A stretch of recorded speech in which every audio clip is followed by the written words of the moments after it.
ਅੰਮ੍ਰਿਤਸਰ ਵਿੱਚ ADGP law and order RP Shukla ਵੱਲੋਂ ਅੰਮ੍ਰਿਤਸਰ ਵਿੱਚ ਬੀਐਸਐਫ ਦੇ ਆਲਾ ਅਧਿਕਾਰੀਆਂ ਦੇ ਨਾਲ ਇੱਕ ਅਹਿਮ ਮੀਟਿੰਗ ਕੀਤੀ ਗਈ। ਇਸ ਮੌਕੇ ਆਰਪੀ ਸ਼ੁਕਲਾ ਨੇ ਕਿਹਾ ਕਿ ਪੰਜਾਬ ਫਰੰਟੀਅਰ ਬੀਐਸਐਫ ਦੇ ਆਲਾ ਅਧਿਕਾਰੀਆਂ ਦੇ ਨਾਲ ਇੱਕ ਅਹਿਮ ਮੀਟਿੰਗ ਕੀਤੀ ਗਈ ਹੈ। ਉਹਨਾਂ ਨੇ ਕਿਹਾ ਕਿ ਬਾਰਡਰ ਵਿੱਚ ਸਿਕਿਉਰਿਟੀ ਨੂੰ ਮਜ਼ਬੂਤ ਕਰਨ ਨੂੰ ਲੈ ਕੇ ਗੱਲਬਾਤ ਕੀਤੀ ਗਈ ਹੈ ਅਤੇ ਕਈ ਅਹਿਮ ਫੈਸਲੇ ਲਿੱਤੇ ਗਏ ਹਨ, ਜਿਸ ਵਿੱਚ ਨਸ਼ੇ ਨੂੰ ਰੋਕਣ ਨੂੰ ਲੈ ਕੇ ਉਹਨਾਂ ਨੇ ਕਿਹਾ ਕਿ ਸਾਲ 2015 ਵਿੱਚ ਦੀਨਾਨਗਰ ਹਮਲੇ ਵਿੱਚ ਆਤੰਕੀ ਭਾਰਤ ਦੇ ਅੰਦਰ ਆ ਗਏ ਸੀ ਤੇ ਡਰੋਨ ਮਾਮਲੇ ਵਿੱਚ ਜਿਵੇਂ ਨਸ਼ੇ ਦੀ ਖੇਪ ਤੇ ਹਥਿਆਰਾਂ ਦੀ ਖੇਪ ਨੂੰ ਲੈ ਕੇ ਅਹਿਮ ਫੈਸਲੇ ਲਿੱਤੇ ਗਏ ਹਨ। ਉਹਨਾਂ ਨੇ ਕਿਹਾ ਕਿ ਸੁਰੱਖਿਆ ਵਿੱਚ ਕੋਈ ਖਾਮੀ ਨਾ ਰਹਿ ਜਾਵੇ, ਇਸ ਕਰਕੇ ਸੁਰੱਖਿਆ ਨੂੰ ਲੈ ਕੇ ਪੁਖਤਾ ਇੰਤਜ਼ਾਮ ਕੀਤੇ ਜਾ ਰਹੇ ਹਨ। ਉਹਨਾਂ ਨੇ ਕਿਹਾ ਕਿ ਬੀਐਸਐਫ ਦੇ ਨਾਲ ਰਲ ਕੇ ਜੋ ਜਾਲ ਵਿਛਾਇਆ ਗਿਆ ਹੈ ਉਸ ਨੂੰ ਮੁਕੰਮਲ ਕੀਤਾ ਜਾਏਗਾ ਅਤੇ ਇਸ ਵਿੱਚ ਵੱਡੀ ਸਫਲਤਾ ਵੀ ਜ਼ਰੂਰ ਮਿਲੇਗੀ। ਉਹਨਾਂ ਨੇ ਕਿਹਾ ਕਿ ਡਰੋਨ ਸਾਡੇ ਲਈ ਮੁੱਖ ਮੁੱਦਾ ਹੈ ਕਿਉਂਕਿ ਡਰੋਨ ਦੇ ਨਾਲ ਤਸਕਰਾਂ ਦਾ ਕੋਈ ਜਾਨੀ ਨੁਕਸਾਨ ਨਹੀਂ ਹੁੰਦਾ। ਉਹਨਾਂ ਨੇ ਕਿਹਾ ਕਿ ਇਹਨਾਂ ਸਾਰੇ ਮੁੱਦਿਆਂ ਨੂੰ ਲੈ ਕੇ ਬੀਐਸਐਫ ਦੇ ਨਾਲ ਵਿਚਾਰ ਵਟਾਂਦਰਾ ਕੀਤਾ ਗਿਆ ਹੈ ਤੇ ਅਹਿਮ ਮੁੱਦਿਆਂ ਉੱਤੇ ਕਈ ਫੈਸਲੇ ਵੀ ਲਿੱਤੇ ਗਏ ਹਨ। ਏਡੀਜੀਪੀ ਨੇ ਕਿਹਾ ਕਿ ਬੀਐਸਐਫ ਅਧਿਕਾਰੀ ਪੰਜਾਬ ਦੇ ਨਾਲ ਤਾਲਮੇਲ ਬਣਾ ਕੇ ਰੱਖਣਗੇ। ਉਹਨਾਂ ਨੇ ਕਿਹਾ ਕਿ 7 ਜ਼ਿਲ੍ਹਿਆਂ ਦੇ ਪੁਲਿਸ ਅਧਿਕਾਰੀ ਤੇ ਬੀਐਸਐਫ ਅਧਿਕਾਰੀ ਅਹਿਮ ਮੀਟਿੰਗ ਦੇ ਵਿੱਚ ਸ਼ਾਮਿਲ ਹੋਏ। ਉਹਨਾਂ ਨੇ ਦੱਸਿਆ ਕਿ ਜ਼ਿਲ੍ਹਿਆਂ ਦੇ ਨਾਲ ਲੱਗਦੇ ਸਰਹੱਦੀ ਇਲਾਕੇ ਹਨ, ਉਹਨਾਂ ਦੇ ਆਸ-ਪਾਸ ਨਿਗਾਹ ਰੱਖੀ ਜਾਏਗੀ। ਉਹਨਾਂ ਨੇ ਕਿਹਾ ਕਿ ਪੰਜਾਬ ਸਰਕਾਰ ਦੇ ਮੁੱਖ ਮੰਤਰੀ ਵੱਲੋਂ ਵੀ ਅੰਮ੍ਰਿਤਸਰ ਦੇ ਐਸਐਸਪੀ ਤੇ ਪੁਲਿਸ ਅਧਿਕਾਰੀਆਂ ਵੱਲੋਂ ਡੀਸੀ ਨੂੰ ਵੀ ਖਾਸ ਹਿਦਾਇਤਾਂ ਦਿੱਤੀਆਂ ਗਈਆਂ ਹਨ ਕਿ ਬਾਰਡਰ ਏਰੀਆ ਵਿੱਚ ਰਹਿਣ ਵਾਲੇ ਲੋਕਾਂ ਦੀਆਂ ਸਮੱਸਿਆਵਾਂ ਨੂੰ ਜਲਦ ਤੋਂ ਜਲਦ ਹੱਲ ਕੀਤਾ ਜਾਵੇ। ਉਹਨਾਂ ਨੇ ਕਿਹਾ ਕਿ ਬੈਠਕ ਵਿੱਚ ਇਹ ਵੀ ਦੇਖਿਆ ਗਿਆ ਹੈ ਕਿ ਉੱਥੇ ਲੋਕਾਂ ਨੂੰ ਸੁਰੱਖਿਅਤ ਮਾਹੌਲ ਦਿੱਤਾ ਜਾ ਸਕੇ। ਉਹਨਾਂ ਨੇ ਇਹ ਵੀ ਦੱਸਿਆ ਕਿ ਲੋਕਾਂ ਨੂੰ ਵੀ ਅਸੀਂ ਟ੍ਰੇਨਿੰਗ ਦੇ ਰਹੇ ਹਨ ਕਿ ਜੇਕਰ ਡਰੋਨ ਦਿਖਦੇ ਹਨ ਉਸ ਦੀ ਮੂਵਮੈਂਟ ਨੂੰ ਕਿਸ ਤਰੀਕੇ ਦੇ ਨਾਲ ਕੈਚ ਕੀਤਾ ਜਾਵੇ ਤੇ ਉਸ ਦੀ ਸੂਚਨਾ ਕਿਸ ਤਰੀਕੇ ਦੇ ਨਾਲ ਦਿੱਤੀ ਜਾਵੇ। ਉੱਥੇ ਏਡੀਜੀਪੀ ਸ਼ੁਕਲਾ ਨੇ ਗੱਲਬਾਤ ਕਰਦੇ ਹੋਏ ਕਿਹਾ ਕਿ ਪਿਛਲੇ ਦਿਨੀ ਜੋ ਡੇਰਾ ਸਮਰਥਕਾਂ ਅਤੇ ਨਿਹੰਗਾਂ ਵਿੱਚ ਹਮਲਾ ਹੋਇਆ ਸੀ ਉਸ ਤੇ ਦੋਵਾਂ ਧਿਰਾਂ ਉੱਤੇ ਮੁਕੱਦਮਾ ਦਰਜ ਕੀਤਾ ਗਿਆ, ਜਿਹੜਾ ਵੀ ਕਸੂਰਵਾਰ ਹੋਵੇਗਾ ਉਸ ਦੇ ਖਿਲਾਫ ਕਾਰਵਾਈ ਕੀਤੀ ਜਾਵੇਗੀ। ਉਹਨਾਂ ਨੇ ਕਿਹਾ ਕਿ ਕਿਸੇ ਨੂੰ ਵੀ ਪੰਜਾਬ ਦਾ ਮਾਹੌਲ ਖਰਾਬ ਕਰਨ ਦੀ ਇਜਾਜ਼ਤ ਨਹੀਂ ਦਿੱਤੀ ਜਾਵੇਗੀ। ਇਸ ਮੌਕੇ ਬੀਐਸਐਫ ਦੇ ਆਈਜੀ ਆਸਿਫ ਤਲਾਲ ਨੇ ਮੀਡੀਆ ਨਾਲ ਗੱਲਬਾਤ ਕਰਦੇ ਹੋਏ ਕਿਹਾ ਕਿ ਬੀਐਸਐਫ ਦੇ ਜਵਾਨ ਸਰਹੱਦ ਤੇ ਪੂਰੀ ਤਰੀਕੇ ਦੇ ਨਾਲ ਤੈਨਾਤ ਹਨ, ਮਸ਼ੀਨਾਂ ਵੀ ਲੱਗੀਆਂ ਗਈਆਂ ਹਨ ਤਾਂ ਕਿ ਕੋਈ ਸਰਹੱਦ ਪਾਰ ਕਰਨ ਦੀ ਕੋਸ਼ਿਸ਼ ਨਾ ਕਰ ਸਕੇ। ਉਹਨਾਂ ਨੇ ਕਿਹਾ ਕਿ ਤਾਰੋਂ ਪਾਰ ਜੋ ਕਿਸਾਨ ਹਨ ਉਹ ਵੀ ਆਪਣੇ ਖੇਤਾਂ ਵਿੱਚ ਕੰਮ ਕਰਨ ਜਾਂਦੇ ਹਨ, ਉਹਨਾਂ ਤੇ ਹੀ ਪੂਰੀ ਨਿਗਾਹ ਰੱਖੀ ਜਾਂਦੀ ਹੈ। ਉਹਨਾਂ ਉੱਤੇ ਵੀ ਬੀਐਸਐਫ ਅਧਿਕਾਰੀ ਤੈਨਾਤ ਕੀਤੇ ਗਏ ਹਨ। ਸਾਡੇ ਵੱਲੋਂ ਸੁਰੱਖਿਆ ਦੇ ਪੁਖਤਾ ਇੰਤਜ਼ਾਮ ਕੀਤੇ ਗਏ ਹਨ। ਬੀਐਸਐਫ ਦੇ ਆਈਜੀ ਆਸਿਫ ਤਲਾਲ ਨੇ ਕਿਹਾ ਕਿ ਬੀਐਸਐਫ ਅਧਿਕਾਰੀਆਂ ਵੱਲੋਂ ਨਸ਼ੇ ਦੀ ਖੇਪ ਅੱਜ ਵੀ ਫੜੀ ਗਈ ਹੈ। ਅੱਜ ਪੰਜਾਬ ਫਰੰਟੀਅਰ ਦੇ ਜਿਹੜੇ ਬੀਐਸਐਫ ਦੇ ਸਾਰੇ ਆਫਸਰ ਸਾਹਿਬਾਨ ਔਰ ਜਿਹੜੇ ਸਾਡੇ ਪੰਜਾਬ ਦੇ ਲੱਗਦੇ 7 ਜ਼ਿਲ੍ਹੇ ਜਿਨ੍ਹਾਂ ਦਾ ਪਾਕਿਸਤਾਨ ਬਾਰਡਰ ਲੱਗਦਾ ਹੈ, ਉਹਨਾਂ ਦੀ ਇੱਕ ਕੋਆਰਡੀਨੇਸ਼ਨ ਮੀਟਿੰਗ ਅੱਜ ਇੱਥੇ ਹੋਈ, ਜਿਸ ਦੇ ਵਿੱਚ ਜੋ ਸਾਡੇ ਥ੍ਰੈਟ ਹੈ, ਜੋ ਸਾਡੀ ਆਪਸ ਦੇ ਵਿੱਚ ਕੋਆਰਡੀਨੇਸ਼ਨ ਦੇ ਉੱਤੇ ਚਰਚਾ ਹੋਈ।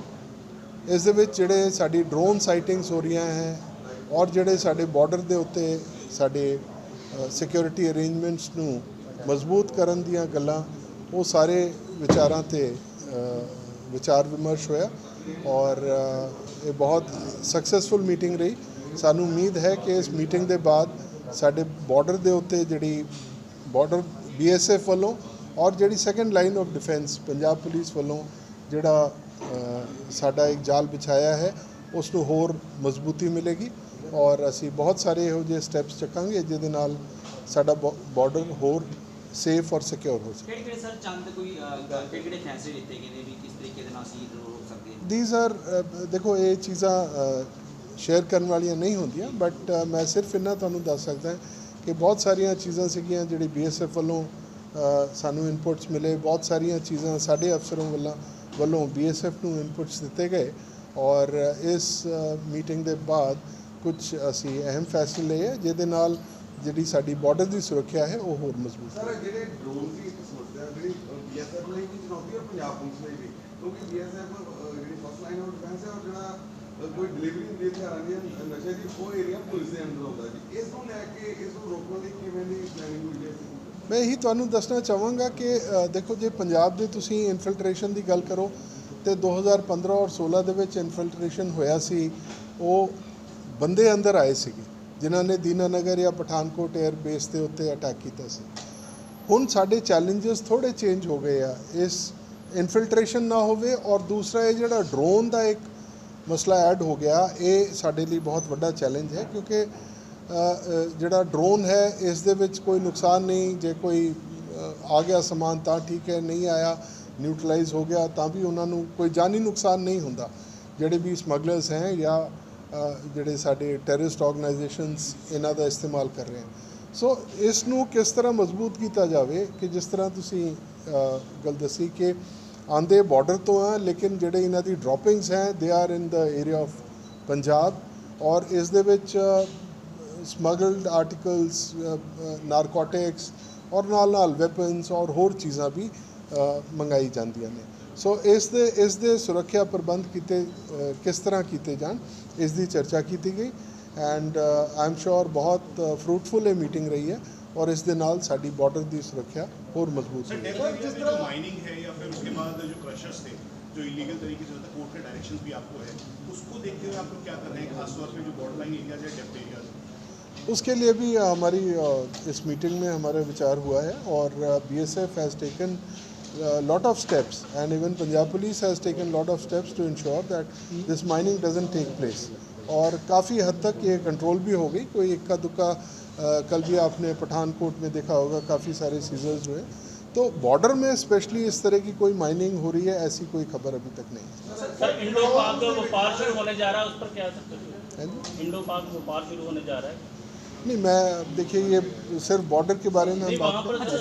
सर एक पिछले समय में जो BSF का दायरा बढ़ाया गया था और पुलिस का भी था, इसके बाद लगातार कोर्ट में कहती आ रही है कि हमारा आपस में तालमेल है हर इन्वेस्टिगेशन में, हर में इसमें आप में किस तरह की सर आपको कोई किस तरह की चुनौती लगती है जब किस तरह की इन्वेस्टिगेशन करते हैं या जॉइंटली बड़े ऑपरेशन जैसे आज भी एरो रिकवर हुई है तो जॉइंटली ऑपरेशन चलते रहते हैं? एब्सोल्युटली। देखा भी था कि रमदास सेक्टर में क्या हुआ था कि RTX मिला था 2 बॉक्सेस थे, 2 कंटेनर थे, तो उसको लेके ही BSF और जो पुलिस में आपस में काफ़ी टाइम जो था यही बात चलती रही कि रिकवरी कैसे करनी है, किसकी है, तो ऐसा भविष्य में ऐसे होगा कैसे? देखिए, पंजाब का पाकिस्तान से 550 किलोमीटर का 553 किलोमीटर का बॉर्डर है। कोई एक आधा ऐसा आइसोलेटेड इंसिडेंट मुझे पता नहीं है इस मामले का, लेकिन बाय एंड लार्ज 99.9% हमारा पूरा कोऑर्डिनेशन है। ऑफिसर्स आज तकरीबन सारे BSF के ऑफिसर्स भी थे, सारे पंजाब पुलिस के 7 ज़िले के SSP थे। कोई ऐसी चीज़ देखने में नहीं आई जिससे ये महसूस हो कि आपस में कोऑर्डिनेशन की कहीं कमी है।